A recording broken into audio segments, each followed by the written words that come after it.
SHO sir, मैंने कल message किया था, आई थिंक उसी मैसेज को देखकर आप आए हैं कि आज जंतर मंतर पर जो महिला किसान संसद बैठ रहा है और मेरी इच्छा थी कि मैं उसमें जाऊं, पर आपका क्या कहना है कि मुझे नहीं जाना चाहिए?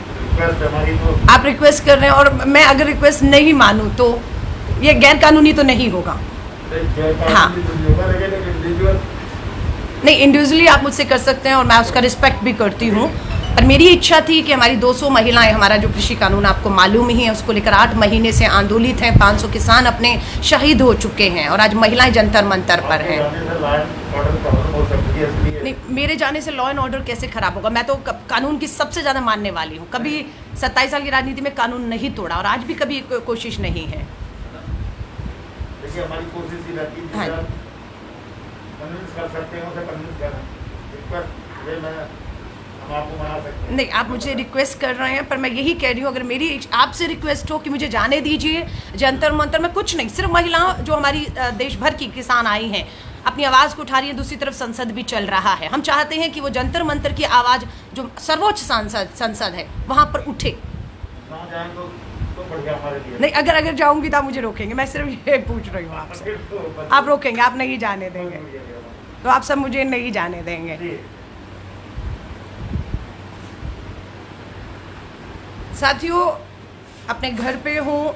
आज 26 जुलाई को किसान संगठनों ने जो है घोषणा की थी कि वो जो है जंतर मंतर पर 200 महिला किसान आज अपनी संसद बुलाएंगी, उस पर किसान बिलों पर चर्चा करेंगी, न्यूनतम समर्थन मूल्य कानून पर मांग उठाएंगी और वो मांग देश की संसद चल रही है वहाँ उठेगी।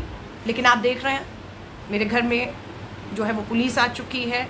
उनका कहना है कि वो मुझसे निवेदन कर रहे हैं कि मैं जंतर मंतर ना जाऊं। मुझे समझ नहीं आ रहा है कि इस लोकतंत्र में अगर मैं जंतर मंतर पहुंचती हूं तो कौन सी कानून व्यवस्था में जो है वो सबसे बड़ा उसका उल्लंघन होता है। मैं कोई कानून नहीं समझ पा रही कि किस कानून के तहत देश की जो सरकार है, क्योंकि दिल्ली पुलिस मुझे मालूम है अगर उनका सहयोग ना होता तो आज किसान जंतर मंतर पर ना होते। आज किसान जंतर मंतर पर, इसलिए दिल्ली पुलिस कमिश्नर साहब आपका धन्यवाद करती हूँ। आपका धन्यवाद करती हूँ कि दिल्ली पुलिस कमिश्नर ने किसानों को, अन्नदाताओं को बेशक 8 महीने बाद इजाज़त दी और वो जंतर मंतर पर आकर अपनी संसद कर पा रहे हैं। लेकिन हमारे जैसे लोग दिल्ली के नागरिक हैं, किसान नहीं हूँ लेकिन उस अन्नदाता की कर्जदार ज़रूर हूँ, उसका अन्न खाती हूँ। मैं ही नहीं, इस तालेबंदी में जिस 80 करोड़ लोगों को देश की केंद्र की सरकार मुफ्त राशन के दावे कर रही है, वो भी इसी अन्नदाता के दम पर वो दे पा रही है। उसे समझना होगा। और आज उस अन्नदाता का कर्ज उतारने के लिए इच्छा थी कि दिल्ली के जंतर मंतर पर बैठे हुए हैं। 500 से ऊपर किसान शहीद हो चुके हैं। 8वां महीना चल रहा है, संसद चल रही है। क्यों नहीं हमारे प्रधानमंत्री जी एक दिन का संसद सत्र पूरी तरह हमारे अन्नदाताओं को समर्पित कर देते? क्यों नहीं पूरा एक दिन हमारे इन 3 कृषि कानूनों पर चर्चा होने देते? कौन रोक रहा है? कौन रोक रहा है आपको? मोदी जी, हम जानते हैं जिनके लिए आप ये कानून लाए वही आपको रोक रहे हैं कि ये नहीं होना चाहिए। देखते हैं, दिल्ली पुलिस मेरे घर पर आकर बैठी हुई है, मुझे रोक रहे हैं। अब हम बात करेंगे, बातचीत से रास्ता निकालेंगे, या तो यूं ही देखते हैं एसएचओ साहब अपनी टीम के साथ कब तक मुझे यहाँ बिठाए रखते हैं, या बीच का कोई रास्ता निकलता है, मैं वहाँ जा पाऊँ या नहीं जा पाऊँ।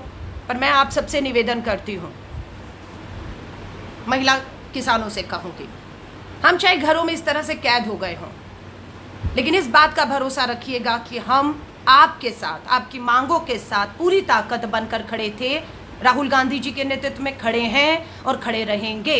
संसद के अंदर राहुल गांधी जी के नेतृत्व में कांग्रेस के सांसद आपकी किसानों की लड़ाई को लड़ रहे हैं, और बाहर से हमारे जैसे लोग भी आप किसानों के अन्नदाताओं के साथ ताकत बनकर खड़े हुए हैं।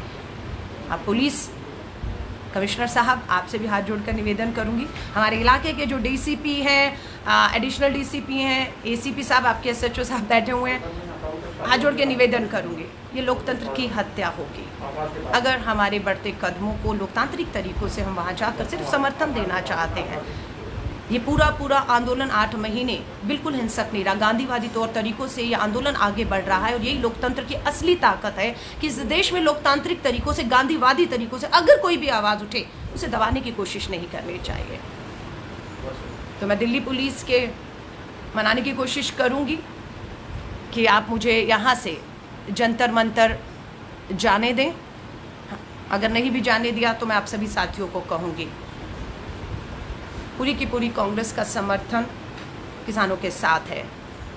मुझे नहीं मालूम, सबको समय दिया था, खासतौर से महिलाओं को, दिल्ली की महिलाओं से अपील की थी कि आज महिला किसान अपनी संसद बुला रही हैं तो दिल्ली की महिलाओं को वहाँ पहुँचना चाहिए, उन्हें सुनना चाहिए, इन कृषि कानूनों पर उनकी क्या राय है। और मैं तो ये भी कहती हूँ कि जो प्रधानमंत्री जी कहते हैं 11 महिला मंत्री उन्होंने जो है बनाई है, महिला मंत्री, एक ने तो किसानों को, हमारे अन्नदाताओं को मवाली तक कहा भी कुछ दिन पहले, नाम सब जान चुके हैं कौन महिला सांसद है। लेकिन उन महिला सांसदों से कहूँगी, मंत्री हैं आप, आइए ना, आइए जंतर मंतर पर, आप पक्ष रखिएगा, हमारी महिला किसान अपना पक्ष रखेंगी और इस पे जो चर्चा होगी उसे हमारे जैसे लोग जो ना किसान महिला हैं और ना संसद की सांसद है ना मंत्री हैं सुनेंगी और यही लोकतंत्र को मजबूती देगा। लेकिन ये जो तरीके हैं, ये जो तरीके हैं, मैं माफ़ी चाहूँगी, इन तरीकों से देश का लोकतंत्र नहीं चलेगा। ये आवाज़ें ताकत, सत्ता के दम पर आप कुचल नहीं सकते हैं, मेरा निवेदन है। बहुत से साथी कह रहे हैं कि मुझे जाना चाहिए, लेकिन मैं चाहती हूँ कि मैं कानून के दायरे में रहते हुए पुलिस की इजाज़त के साथ जाऊँ, अगर जाऊँ तो, वरना जोर ज़बरदस्ती से क्या हासिल होगा ये आप भी जानते हैं, मैं भी जानती हूँ कि कुछ हासिल नहीं होगा। बीच के रास्ते निकालने की कोशिश है। बहुत एक अच्छे माहौल में हमारे एसएचओ साहब का और उनकी पूरी टीम बैठी हुई है, बातचीत कर रहे हैं, कोशिश कर रही हूँ रास्ते निकलेंगे।